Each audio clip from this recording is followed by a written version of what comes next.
एक मजबूर गरीब पिता रामलाल की है, जो अपनी बेटी रूपा के साथ बिंदापुर गांव में रहता था। 4 साल पहले उसकी पत्नी की मौत हो गई थी। अब वो अपनी बेटी रूपा के साथ अकेले रहता था। उसने अपनी बेटी के लिए सब कुछ किया, कभी उसे किसी चीज की कमी नहीं होने दी। उसे पढ़ाया लिखाया, लेकिन अब रूपा की शादी की उम्र हो गई है, क्योंकि उसके पिता की तबीयत खराब रहती है।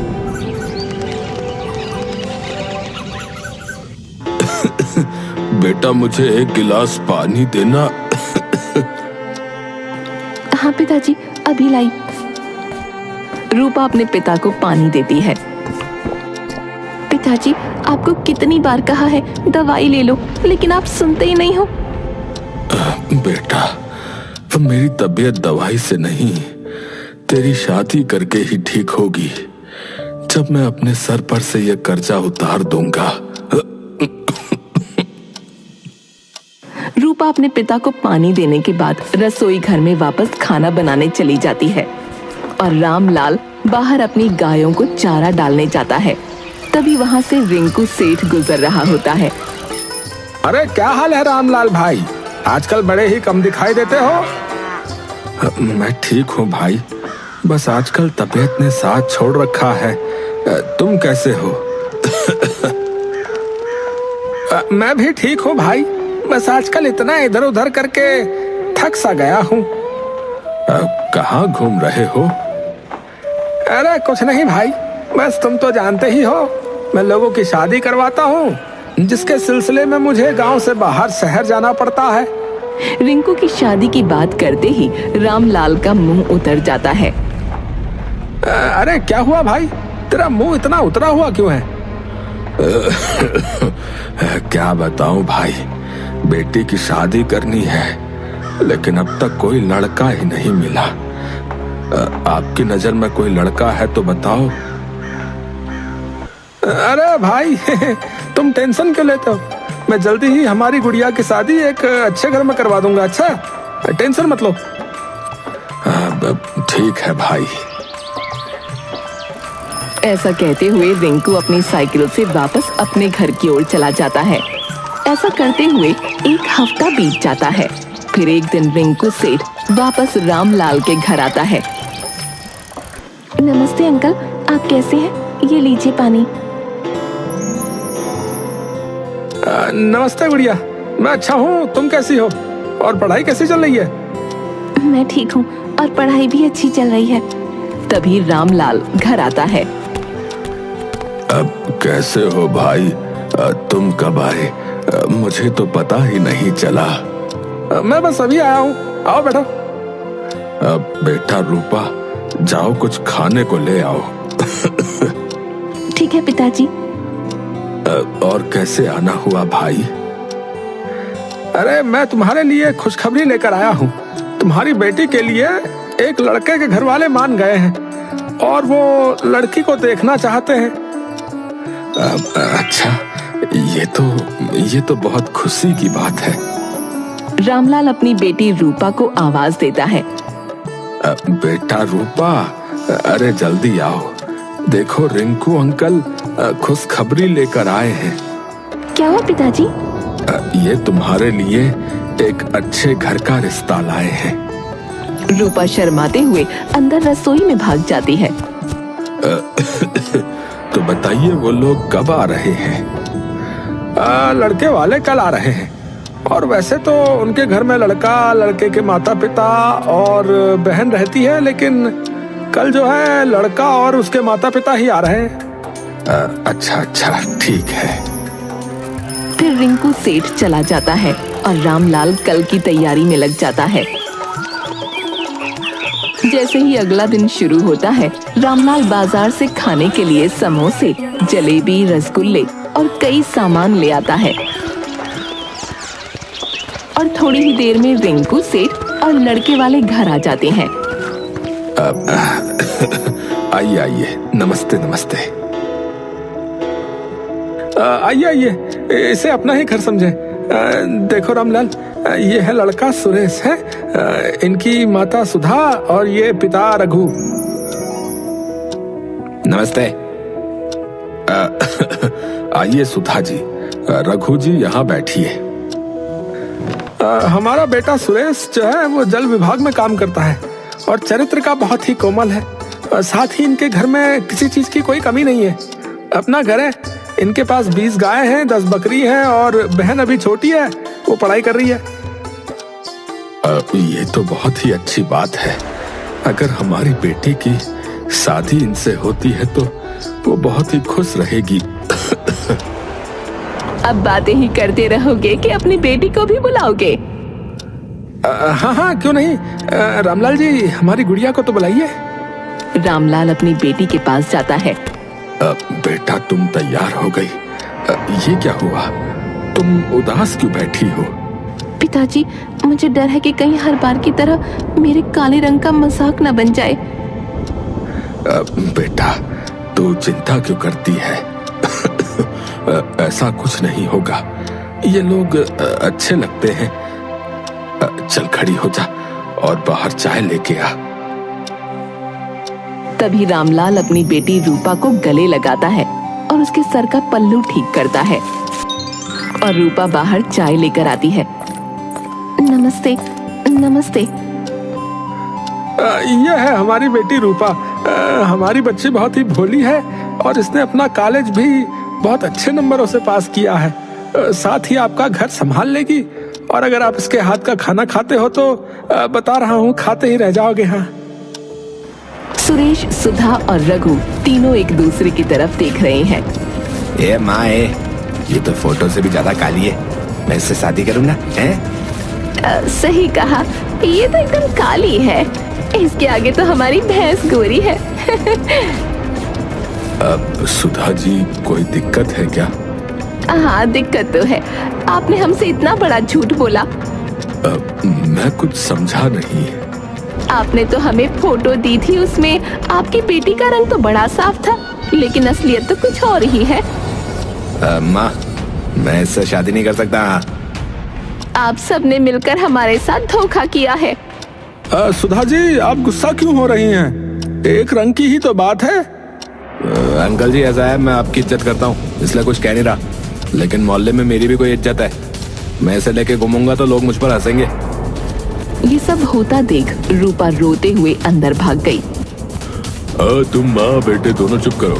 बेचारी लड़की को रुला दिया है। ए जी, आप क्या कह रहे हैं? आपका दिमाग सठिया गया है क्या? पिताजी, मैं इस लड़की से शादी नहीं कर सकता, बता रहा हूँ। रघु सुरेश और उसकी माँ को बुलाकर बाहर ले गया। अरे तुम दोनों का दिमाग खराब हो गया है क्या? है? हमारे पास इतना अच्छा मौका है और तुम दोनों इसे ऐसे ही गवा रहे हो? है? मैं कुछ समझी नहीं, आप कहना क्या चाहते हो? अरे देखो भाई, ये लड़की काली है और कोई इससे शादी नहीं करना चाहता, समझे? लेकिन इसका पिता जो है वो मजबूर है, जो कैसे भी करके इसकी शादी करवाना चाहता है, समझे? और हमें इसी चीज का फायदा उठाना है, समझे? पिताजी, साफ बोलो ना, मुझे आपकी बातें समझ नहीं आ रही है। इसमें हमारा फायदा कैसे है? अरे देखो भाई, मैं समझाता हूँ ना। अगर हम इस लड़की की शादी तुमसे करवा देते हैं तो हम इससे अच्छा खासा दहेज ले सकते हैं और कुछ टाइम के बाद इसको छोड़ के तुम्हारी शादी किसी सुंदर लड़की से करवा देंगे, है भाई? क्या बात है, आपका दिमाग तो सबसे आगे चलता है। ठीक है, मुझे मंजूर है।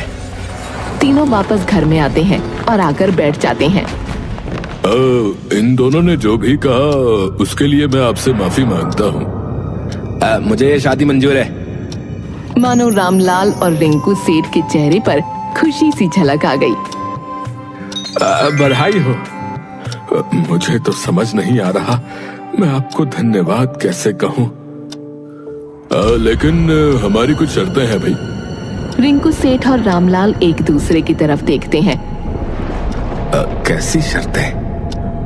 देखिए, बात साफ है, हमें एक बाइक, 2 लाख रुपए और एक 100 बीघा जमीन चाहिए। साथ ही शादी बहुत ही अच्छी होनी चाहिए भाई, है? साहब, मैं इतना सब कैसे दूंगा? हम गरीब लोग हैं। देखो भाई, मुझे ये सब नहीं पता। और वैसे भी ये कोई दहेज थोड़ी है। आखिरकार ये सब तुम्हारी बेटी और दामाद के भविष्य के लिए ही है। मुझे माफ करना, लेकिन मेरी इतनी हैसियत नहीं है। मेरी बेटी बहुत अच्छी है, आपके घर को बहुत खुश रखेगी और कभी शिकायत का मौका नहीं देगी। हम ये सब नहीं जानते। अगर तुम्हें मंजूर हो तो बता देना। चलो जी, चलो बेटा। चलिए ठीक है जी, अब हम चलते हैं, आप बता दीजिएगा। इसके बाद लड़के वाले रामलाल के घर से चले जाते हैं। भाई, मैं ये सब कैसे दूंगा? मेरे पास तो पैसे भी नहीं है। भाई मैं समझता हूँ, लेकिन गुड़िया की शादी करनी है तो करना ही पड़ेगा, वरना ये रिश्ता भी हाथ से निकल जाएगा। लेकिन भाई रिंकू सेठ बिना कुछ कहे रामलाल के घर से चला गया। पिताजी, हम उनकी सारी शर्तें नहीं मान सकते। लेकिन हमारे पास पैसे भी नहीं है, और ये नहीं करेंगे तो कौन करेगा? लेकिन पिताजी। तुम इसकी चिंता मत करो, मैं कुछ भी करूंगा, लेकिन तुम्हारी शादी जरूर होगी बेटा। रामलाल अपने गांव के साहूकार से मिलने जाता है और उससे कर्जा लेता है और अपना घर गिरवी रख देता है ताकि वो अपनी बेटी की शादी धूमधाम से कर सके। वो रिंकू सेठ के पास जाता है और उसको शादी के लिए हाँ कर देता है। और फिर कुछ दिनों बाद रामलाल अपनी बेटी रूपा और सुरेश की शादी बहुत ही अच्छे से करता है।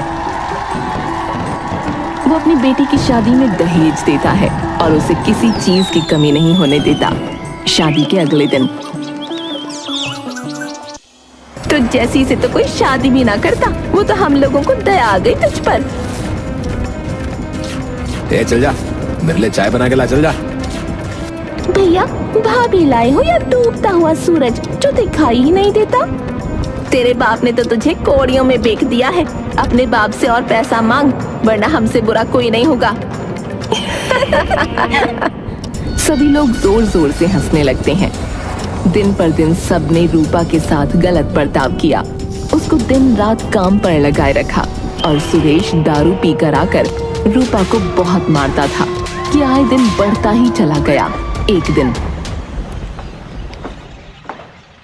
मुझसे अब और नहीं रहा जाता, ये सब लोग मुझे मिलकर बहुत मारते हैं। भाभी, आपको आपके घर चले जाना चाहिए, वरना ये आपको जान से मार देंगे। तुम मेरी मदद करो, मेरे पिता तक मेरा लेटर भिजवा दो। ये लोग तो मुझे घर से निकलने तक नहीं देते। ठीक है, आप कल सुबह मुझे छुपाकर लेटर देना, मैं उन तक पहुंचा दूंगी। रूपा अपने पिता को लेटर लिखती है। पिताजी, इन लोगों ने मेरा इस घर में जीना हराम कर रखा है। ये लोग मुझे दहेज के लिए परेशान करते हैं। सुरेश रोजाना पीकर आता है और मुझे मारता है। अगर आपने मुझे नहीं बचाया तो मैं मर जाऊंगी, मर जाऊंगी। भाभी, मुझे लेटर दे दो। ये लो, और ये मेरे पिताजी के हाथ में ही देना।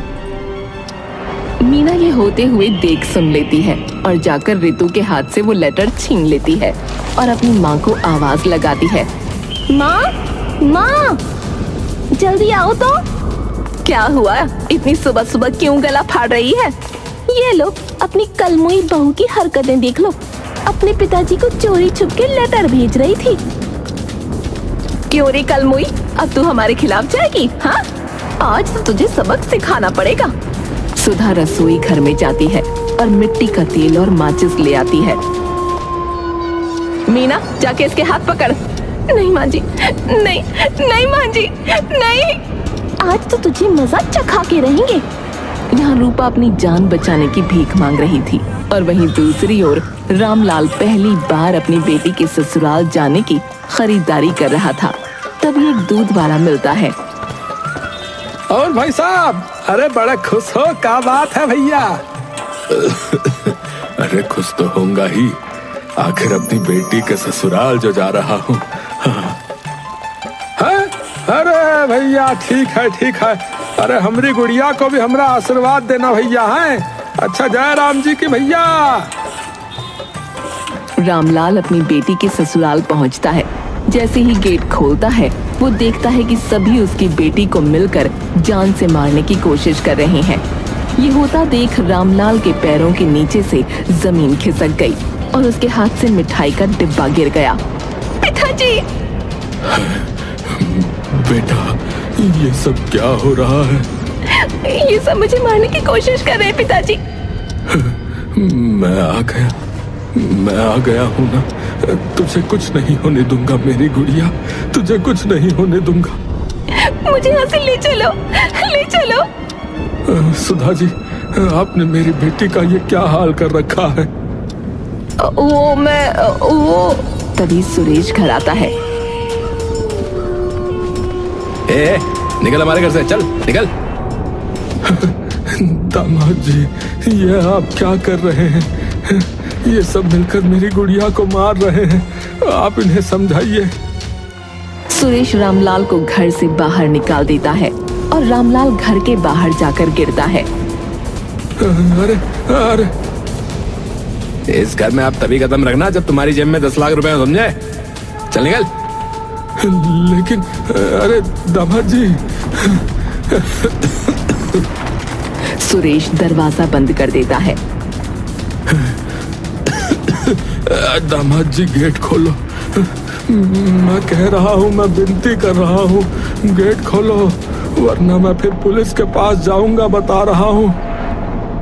रामलाल गिड़गिड़ाता रहता है, लेकिन सुरेश ने दरवाजा नहीं खोला। तब भी रामलाल ने हिम्मत नहीं हारी और पुलिस स्टेशन गया। साहब, वो लोग मिलकर मेरी गुड़िया को मार रहे हैं, मेरी सहायता करिए साहब। अरे आखिर हुआ क्या है? और कौन तुम्हारी बेटी को मार रहा है? सर, मेरी बेटी के ससुराल वाले मेरी बेटी को मार रहे हैं और मुझसे 10 लाख रुपया भी मांग रहे हैं। साहब, मैं गरीब आदमी हूँ, मैं इतने पैसे कहाँ से लाऊंगा? अच्छा ठीक है, कौन ऐसा कर रहा है तुम्हारे साथ और तुम्हारे पास क्या सबूत है? इस गांव के प्रधान और उनका परिवार, और मेरे पास तो कोई और सबूत नहीं है, लेकिन मैंने अपनी आंखों से देखा है। तभी पुलिस वाले एक दूसरे की तरफ देखते हैं, क्योंकि ये प्रधान के घर की बात थी और गांव में हर कोई उनसे डरता था। चल जा यहाँ से, पता नहीं कौन कौन टाइम बर्बाद करने आ जाता है। चल जा यहाँ से। अरे मैं सच कह रहा हूँ साहब, मेरी बात का यकीन करिए। अगर तुझे हमारी मदद चाहिए ना तो सबूत लेके आ, और सुन, हमें 10,000 रुपए भी चाहिए। चल जा यहाँ से। साहब, मैं गरीब आदमी हूँ, मेरे साथ ऐसा मत करिए साहब, मेरी बच्ची को वो लोग मार देंगे साहब। हवलदार, बाहर निकाले से। साहब, मेरी मदद करो साहब, मेरी बच्ची मर जाएगी साहब। पुलिस वाले मिलकर रामलाल को पुलिस स्टेशन से बाहर कर देते हैं और रामलाल रोते हुए पुलिस स्टेशन के बाहर बैठ जाता है कि तभी वहाँ जिला अधिकारी आते हैं और रामलाल को रोता देख रुक जाते हैं। अरे उठो, तुम रो क्यों रहे हो? साहब, अंदर कोई भी मेरी शिकायत दर्ज नहीं कर रहा है, वहाँ मेरी बेटी मर जाएगी साहब। क्या हुआ है और कौन तुम्हारी शिकायत दर्ज नहीं कर रहा है? साहब, बेटी की ससुराल वाले उसको दहेज के लिए मार पीट रहे हैं साहब। ओह अच्छा, तुम चिंता मत करो, मैं कुछ करता हूँ। आओ अंदर चलो। जैन साहब, आज आप? क्यों नहीं आ सकता? और अच्छा है आ गया, वरना तुम्हारी असलियत का पता कैसे चलता? सर, मेरी कोई गलती नहीं है, ये आदमी झूठ बोल रहा है साहब। सुनो, तुम इसको सस्पेंड करने के पेपर बनाओ जल्दी। अरे नहीं साहब, मैं अभी इसकी शिकायत लिखता हूँ और साथ भी जाता हूँ इसके। चलो रे, जल्दी से गाड़ी निकालो। धन्यवाद साहब, धन्यवाद। पुलिस रामलाल के साथ रूपा के ससुराल जाती है और वहाँ उसके ससुराल वालों को रंगे हाथ धर पकड़ती है। गुड़िया मेरी बच्ची, गुड़िया। अगर आप टाइम पर नहीं आते तो ये लोग मुझे मिलकर जला देते। पुलिस रूपा के ससुराल वालों को पकड़कर ले जा रही होती है। तभी अरे मैं तुमसे बहुत प्यार करता हूँ, मुझे माफ कर दो मुझे, मैं प्यार करता हूँ तुमसे। बेटा, मैं तो तुम्हारी माँ हूँ ना, ये तो घर की ही बात है। तुम्हें इनसे डरने की जरूरत नहीं है बेटा। तेरा पिता अभी जीवित है। अब तू इस घर में कभी नहीं जाएगी। मैं गरीब अवश्य हूं, इसका ये मतलब नहीं कि मैं अपनी गुड़िया को जानवरों के बीच छोड़ दूं। चल बेटी, अपने घर वापस चल। सबको जेल भिजवाकर रामलाल अपनी बेटी को पूरी खुशी से और बैंड बाजे के साथ गांव वापस लेकर आता है और पूरे गांव ने रूपा का स्वागत बहुत धूमधाम से किया।